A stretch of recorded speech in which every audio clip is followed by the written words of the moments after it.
네, 정말 이제 대남전단, 북한의 대남전단 살포 임박한 것 같습니다. 오늘 북한의 조선중앙통신 다양한 방법을 사용해서 우리나라 깊숙한 곳까지 대남전단을 보내겠다 이렇게 밝혔습니다. 신 센터장님, 이 방법과 시기 좀 어떻게 분석하고 계십니까? 예, 방법과 관련해서는 북한 스스로 밝혔잖아요. 예. 3,000개의 각이한 풍선을 활용해서 대남 종심 깊숙이 보내겠다. 네. 그러니까 일부 풍선은 그냥 바람만 이용하는 풍선일 수도 있고 네. 우리 남쪽 깊숙이 보내겠다는 것은 나름대로 드론을 활용하지 않을까. 근데 이 드론을 활용하게 되면 이것은 비행체가 되기 때문에 네. 우리 군도 그대로 들어오는 것을 갖다가 방치할 수가 없는 문제가 생기거든요. 그렇죠. 그래서 우리를 조금 더 괴롭히려고 하는 의도가 담겨 있다고 보고요. 네네. 시기적으로는 이번 주에 이제 6.25 70주년이 있으니까 네. 그런 계기를 활용하면서 이 이슈를 키우겠죠. 지금 북한이 한국 정부를 압박하는 것은 의도적인 선전선동이 포함되어 있다. 네. 그러면 그 효과를 키우기 위해서 특정한 날짜를 선택할 것이다. 그렇다면 이번 주 6.25 전후해서 북한의 대남 전단 살포가 우려됩니다. 예. 이런 와중에 북한은 어제도 통일전선부 대변인 담화를 통해서 남한에 대한 비방을 이어갔습니다. 어제 목소리가 준비되어 있습니다. 낯이 뜨겁지도 않은지 묻지 않을 수 없다. 그 뻔뻔함에 대해 말한다면 보기 드문 특급 철면 피안들이 아니라 할 수 없다. 남조선 당국자들이 늘상 입에 달고 사는 역지사지의 입장에서 똑같이 한번 제대로 당해봐야 얼마나 기분 더러운 것인지 똑똑히 알게 될 것이다. 김정은 위원장과 나에게는 신뢰와 우정이 있습니다.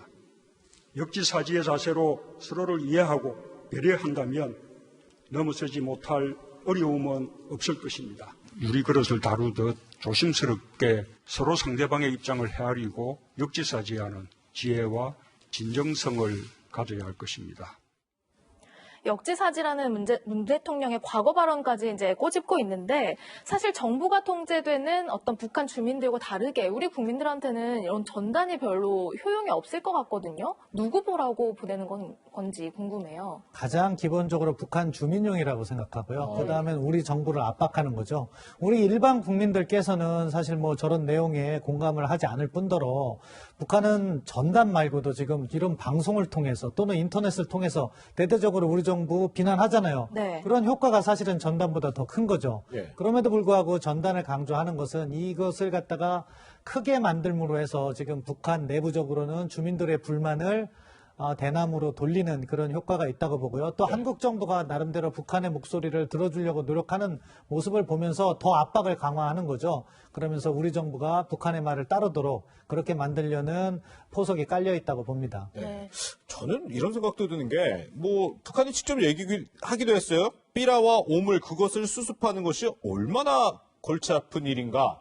그러니까 이거를 1200만 장을 날려보내면 우리나라 입장에서도 이거를 다 수거하는 것도 굉장히 힘든 일이고, 2016년도였나요? 대남전단이 뿌려졌을 때, 지붕이 붕괴됐다, 이런 일도 실제 에피소드도 있었던데, 이런 점을 또 노리진 않았을까 또 싶기도 해요. 예, 아무래도 북측의 입장에서는 예. 전단위에 갔을 경우 그게 최고존엄 모독과 관련되니까 어떻게든 수습을 해야 되거든요. 예, 예. 그걸 방치하면은 그게 또 처벌 사유가 될 테니까요. 예. 그렇기 때문에 그걸 한번 너희들도 당해봐라. 예. 이쪽에 1200만 장이 뿌려지면 그걸 수습하기 위해서 군이나 경이나 행정부 인사들 이렇게 동원돼야 되지 않겠습니까? 그렇죠. 그런 문제까지도 제기하는데 아무튼 우리 정부를 괴롭히려는 그런 속셈이 깔려 있다고 봅니다. 예. 네.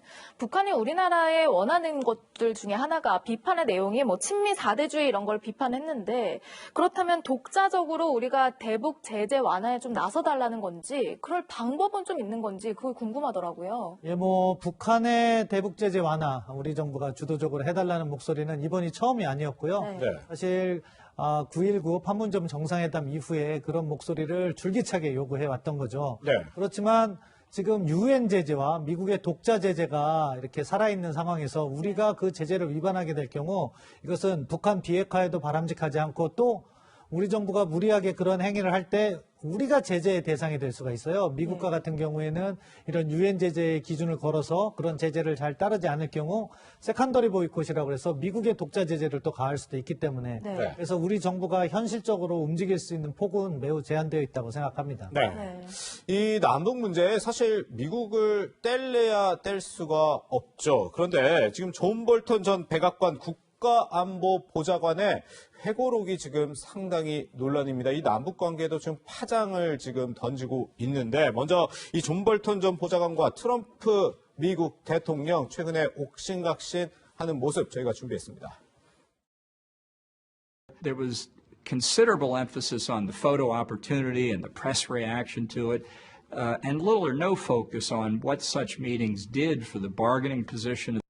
The guy, I gave him a break. He couldn't get Senate confirmed. He was never Senate confirmed the first time. I don't think he's fit for office. I don't think he has the competence to carry out the job.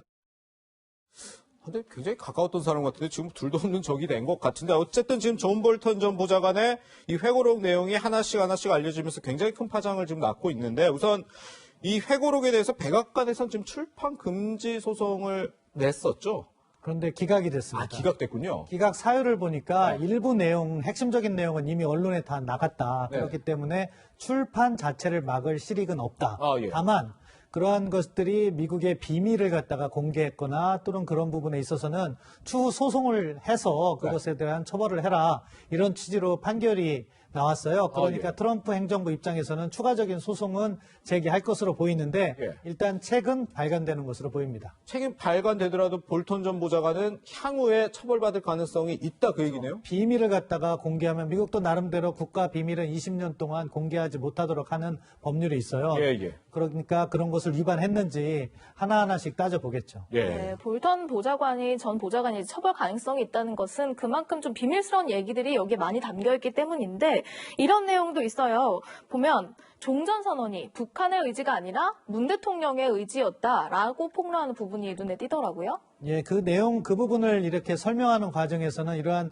통일 아젠다, 종전선언을 포함해서 그런 부분이 한국 정부가 주도한 것이다. 나중에 북측을 만나보니까 거기에 큰 관심이 없었다는 취지로 담겨 있는데요. 네. 사실은 종전선언은 과거 북한도 이야기를 했던 겁니다. 네. 그렇기 때문에 우리 정부의 고유의 아젠다만은 아니었다고 보는데 그것을 우리 정부가 적극적으로 추진했던 것은 사실이죠. 네.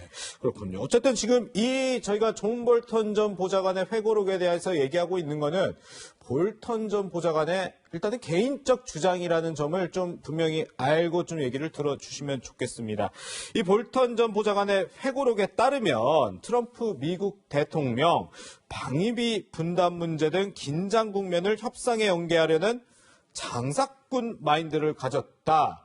이렇게 밝히기도 했는데요. 먼저 지금 트럼프 미국 대통령의 관련 발언 지금 좀 들어보면 좋을 것 같은데요. 그 방위비 분담 관련 트럼프 대통령의 발언 들어보시죠. He wasn't happy with the war games. The war games on the other side with the United States. And as you know, I've never liked it either. I've never liked it. I've never been a fan. You know why? I don't like paying for it. We should be reimbursed for it.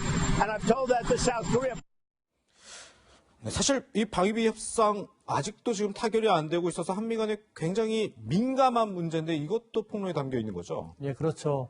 존 볼턴 전 보좌관이 이야기한 것처럼 트럼프 대통령은 지나치게 압박을 했죠. 그래서 사실은 지금도 10억 불 내외에서 협상이 진행되고 있는데 작년만 해도 50억 불 이야기하지 않았습니까? 그러면서 다른 지역에서 독일 같은 경우에는 일부 주동미군을 뺀다고도 하고 한국에도 마치 그런 것들이 있을 것 같은 것을 시사했던 거죠.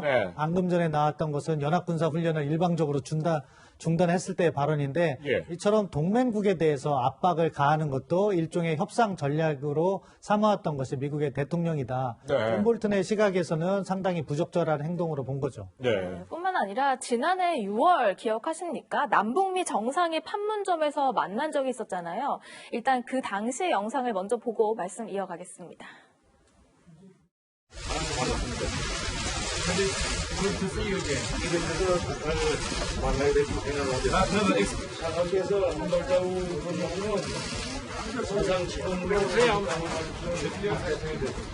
I just want to say that this is my honor. I didn't really expect it. We were in Japan for the G20. We came over and I said, hey, I'm over here. I want to go to Chairman Kim. 나 역시 깜짝 놀랐고 정식으로 오늘 여기서 만날 것이야 하시는 말씀을 오후 늦은 시간에야 이렇게 알게 됐습니다. 이 당시에 문 대통령이 두 사람 사이에서 함께 만나는 모습이 한 4분가량 공개된 바 있잖아요. 그런데 볼턴 전 보좌관의 회고록에 따르면 이 당시 미국도 북한도 어느 누구도 문 대통령이 오는 걸 원하지 않았다. 이런 내용도 포함되어 있어요, 센터장님. 예, 트럼프 대통령 입장에서는 포토 오퍼튜니티라고 썼는데 네. 사진 찍는 기회로 삼았다 그런 측면이었고 예. 북한 김정은 위원장의 입장에서는 트럼프 대통령과 1대1 회담을 통해서 무언가 설득하고 받아내려고 했었던 거죠. 왜냐하면은 저것은 작년 6월일이고 그 넉 달 전에 2월 달 하노이 정상회담이 파탄으로 끝났기 때문에 네. 다시 한번 트럼프 대통령을 만나서 무언가 해보려는 그런 속셈이 있었던 거죠. 그렇기 때문에 문재인 대통령의 참여를 원치 않았다고 이제 뭐 볼턴 보좌관이 주장을 하고 있는 겁니다. 네네. 근데 그렇다면 그 의도가 물론 지금 뭐 볼턴 전 보좌관의 이 폭로들이 어느 정도 뭐 사실이라는 가정하에 얘기할 수밖에 없을 것 같은데 미국이나 북한이나 뭐 서로 의도는 다르겠지만 뭐 북핵 문제 해결을 하더라도 양자 간의 해결을 해야 된다 이렇게 봤다고 봐야 되는 건가요?